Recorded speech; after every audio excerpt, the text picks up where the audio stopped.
गरुड़ जी हिंदू धर्म में पंछियों के राजा और भगवान विष्णु के वाहन के रूप में जाने जाते हैं। वे ऋषि कश्यप और उनकी पत्नी विंता के पुत्र हैं। उनकी अपनी माता विंता को एक श्राप के कारण अपने सौतन की दासी बनना पड़ा था और उनका एक अरुणा नाम का छोटा भाई भी था। गरुड़ एक विशाल, बलशाली और तीव्र गति वाला बताया गया है, जो अपने तेज और शक्ति के लिए प्रसिद्ध है। गरुड़ ने अपनी माताजी को इस श्राप से मुक्त करने के लिए नागों के साथ संघर्ष किया और अमृत लाकर अपनी माता को स्वतंत्र किया था।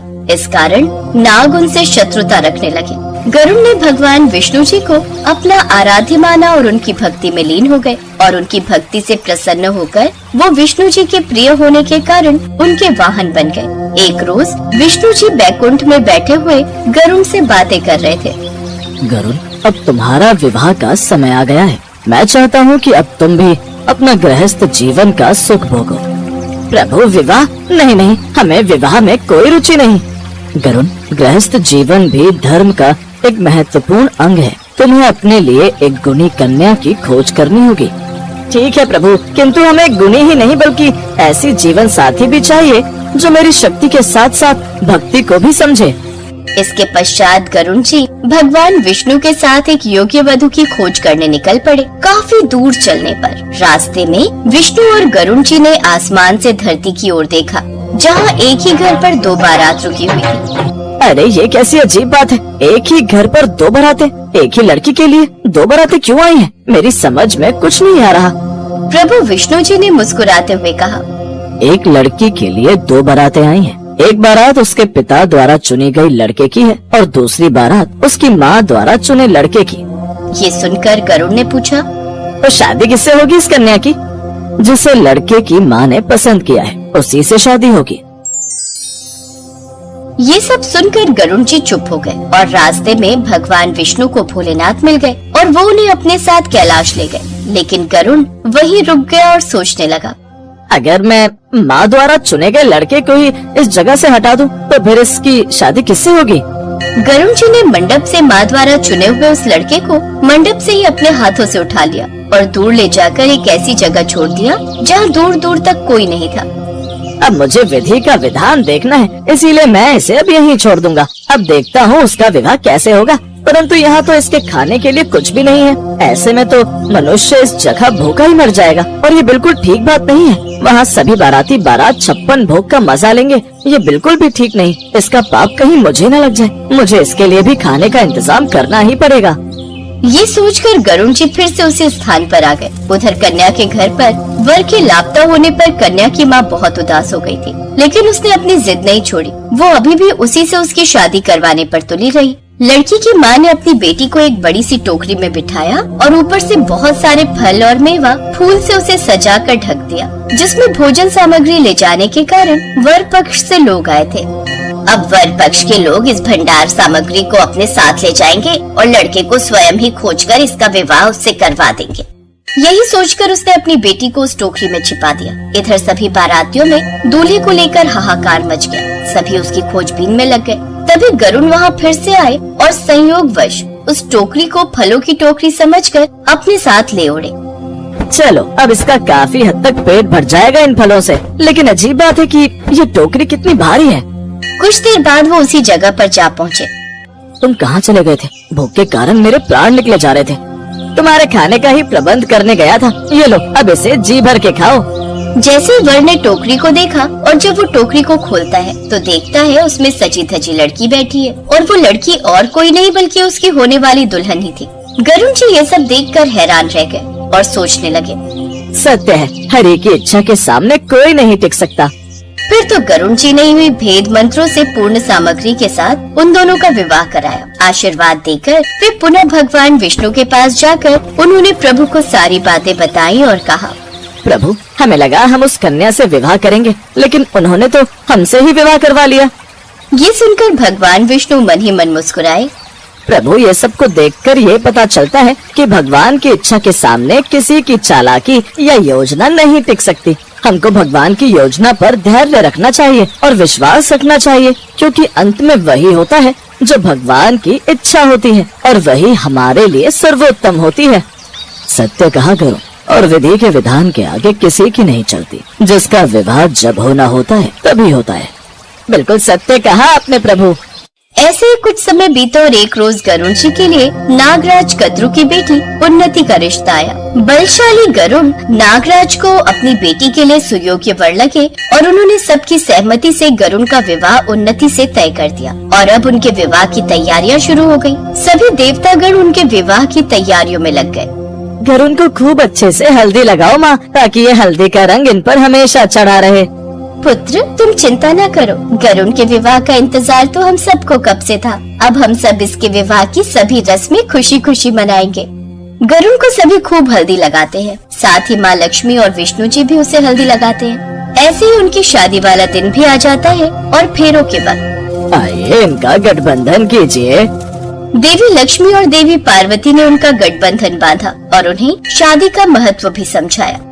ध्यान से देखो गरुण, इस पूजा थाली में रखी जाने वाली हर एक वस्तु का अपना एक विशेष महत्व है। इस मुद्रा का अर्थ है धन पर पति और पत्नी का समान अधिकार होगा और ये पुष्प ये सदैव हंसते और मुस्कुराते रहने का प्रतीक है। और हल्दी निरोगी जीवन की प्रतीक होती है। एक गृहस्थी सुचारू रूप से तभी चल सकती है जब पति पत्नी पूर्ण रूप से निरोगी हो।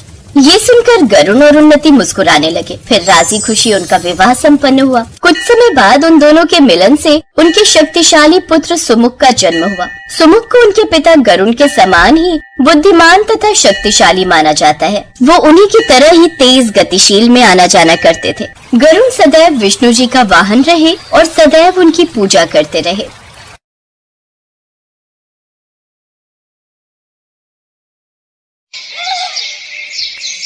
गरुड़ भगवान के बारे में सभी जानते होंगे। ये भगवान विष्णु के वाहन हैं। विशाल पंखों वाले गरुड़ भगवान विनायक, वैनतेय, नागांतक, विष्णुरथ, खगेश्वर आदि अनेक नामों से जाने जाते हैं। विशालकाय पक्षी गरुड़ इतने शक्तिशाली हैं कि वो अपनी चोंच में हाथी को भी उठाकर उड़ सकते हैं।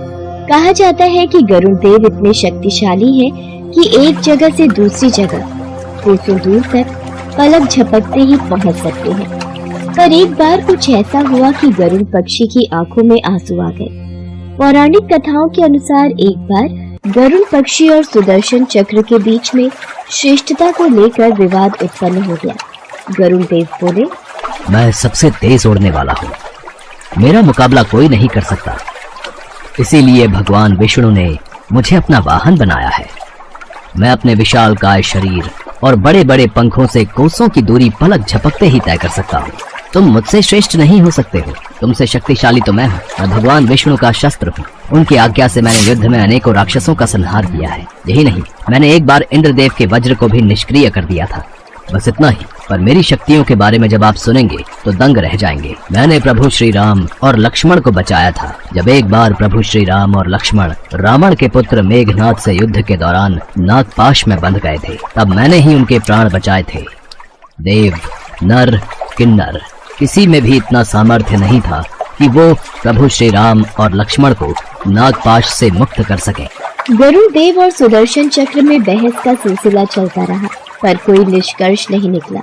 एक दिन भगवान श्री कृष्ण द्वारका नगरी में पत्नी सत्यभामा के साथ सिंहासन पर विराजमान थे। गरुड़ देव और सुदर्शन चक्र भी उनकी सेवा में वहीं विराजमान थे। बातों ही बातों में रानी सत्यभामा ने व्यंग करते हुए भगवान श्री कृष्ण से पूछा, हे प्रभु, त्रेता युग में आपने भगवान श्री राम के रूप में अवतार लिया था, तब सीता आपकी पत्नी थी, क्या वे मुझसे अधिक सुंदर थी?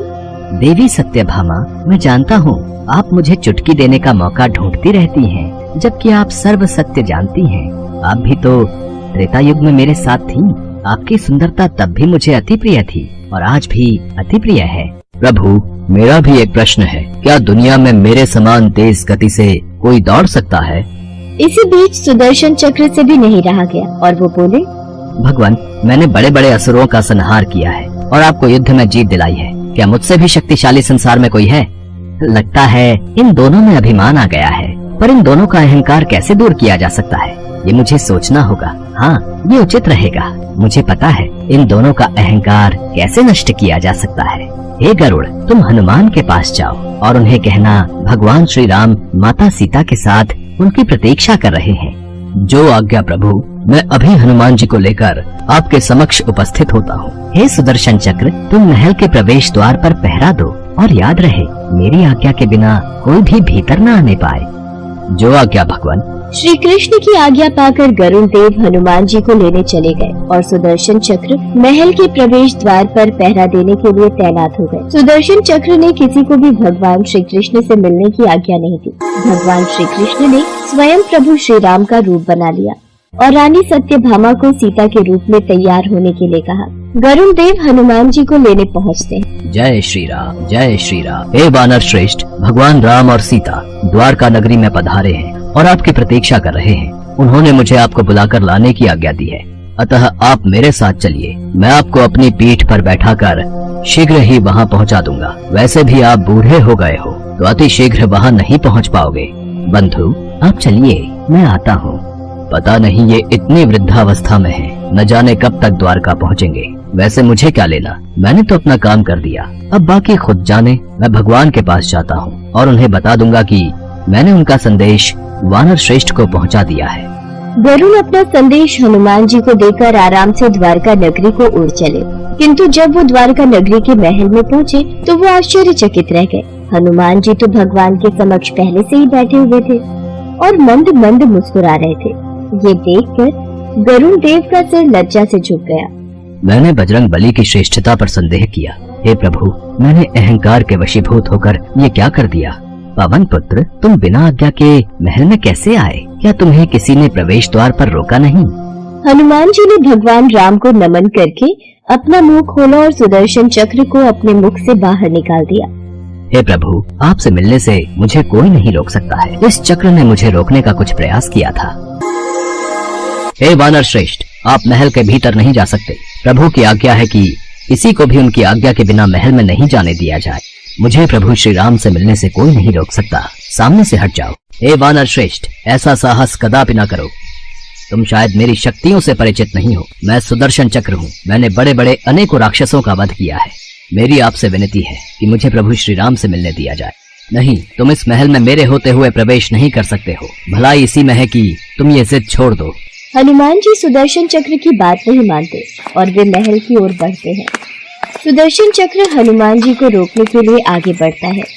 सुदर्शन चक्र और हनुमान जी के बीच युद्ध होने लगता है। सुदर्शन चक्र हनुमान जी से कहता है, हे वानर श्रेष्ठ, अभी भी वक्त है, लौट जाओ। तुम अपने कदम पीछे हटा लो।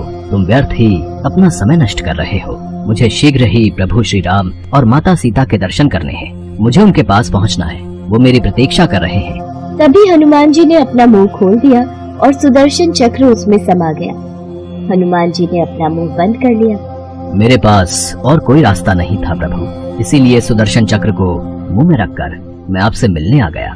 मुझे माफ कर दीजिए प्रभु।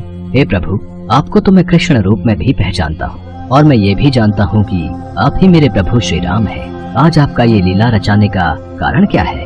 जब भक्त अपनी शक्तियों का अहंकार करने लगे तो उन्हें सही राह दिखाने के लिए ऐसी लीला रचनी ही पड़ती है। गरुड़ और सुदर्शन चक्र की आंखों से आंसू बह गए और वो भगवान के चरणों में झुक गए। प्रभु की लीला अपरंपार है। जय श्री राम, जय श्री राम, जय श्री। इस प्रकार की रोचक कहानियों को सुनने के लिए हमारे इस चैनल को लाइक, शेयर और सब्सक्राइब करें और हाँ, बेल आइकन जरूर दबाएं ताकि रोचक कहानियों का नोटिफिकेशन सबसे पहले आप तक पहुँचे। नमस्कार।